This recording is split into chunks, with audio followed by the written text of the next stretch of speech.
26 సంవత్సరాల నమ్మకం, లక్షలాది సంతోషకరమైన వివాహాలు. తెలుగు మ్యాట్రిమోనీని డౌన్లోడ్ చేయండి.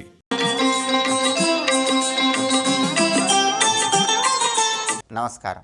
శ్రావణ మాసంలో వచ్చే మొట్టమొదటి మంగళవారం మహిళామణులందరూ కూడా మంగళగౌరీ వ్రతాన్ని ఆచరించడం ద్వారా మంగళగౌరీదేవి సంపూర్ణమైన అనుగ్రహం కలుగుతుంది. మంగళగౌరీ వ్రతాన్ని ఆచరించడంతో పాటుగా ఈ రోజుకు ఒక ప్రత్యేకత ఉంది. ఆ ప్రత్యేకత కల్కి జయంతి. అంటే శ్రీ మహావిష్ణువు దశావతారాలలో కల్కి భగవానుడికి సంబంధించినటువంటి అవతార స్వరూపానికి సంబంధించిన జయంతి. ధర్మశాస్త్ర గ్రంథాల ప్రకారం, పురాణాల ప్రకారం జయంతి అంటే కేవలం జన్మించిన తర్వాత వచ్చేది మాత్రమే కాదు.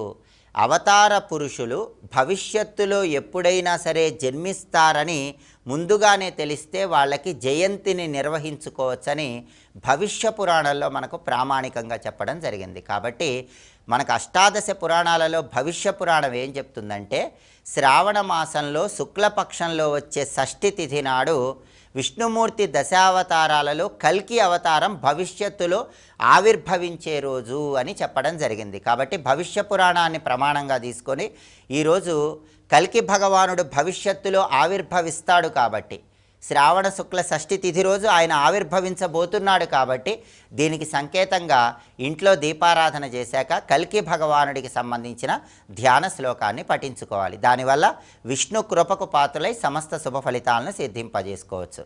ఆ శక్తివంతమైన ధ్యాన శ్లోకం ఏంటో ఇప్పుడు మనం చూద్దాం. శ్వేతాశ్వారూఢం దేవేశం ఖడ్గపాణిం మహాబలం ధర్మ సంస్థాపనం వీరం కల్కిం వందే జగద్గురుం.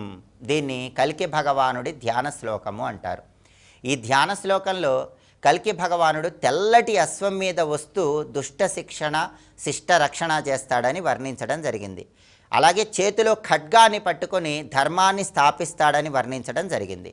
అటువంటి జగద్గురు అయినటువంటి కల్కికి నమస్కారం అని చెప్పడమే ఈ కల్కి భగవానుడి ధ్యాన శ్లోకంలో ఉన్న అంతరార్థం. ఈ శ్లోకాన్ని ఇంట్లో దీపారాధన చేశాక 21 సార్లు లేదా 11 సార్లు పఠించినట్లయితే శ్రీ మహావిష్ణువు అనుగ్రహం వల్ల కలియుగంలో వచ్చే అనేక రకాలైన సమస్యల నుంచి చాలా సులభంగా బయటపడవచ్చు. కాబట్టి ప్రధానంగా శ్రావణ మంగళవారం మంగళగౌరీ వ్రతాలు ఆచరించడంతో పాటుగా కల్కి జయంతి సందర్భంగా ఇంట్లో దీపారాధన చేశాక ఏ శ్లోకాన్ని చదువుకుంటే విష్ణు కృపకు సులభంగా పాత్రలు కావచ్చో, అన్ని కష్టాలు అధిగమించవచ్చు. ఇంకొకసారి చూద్దామా మరి.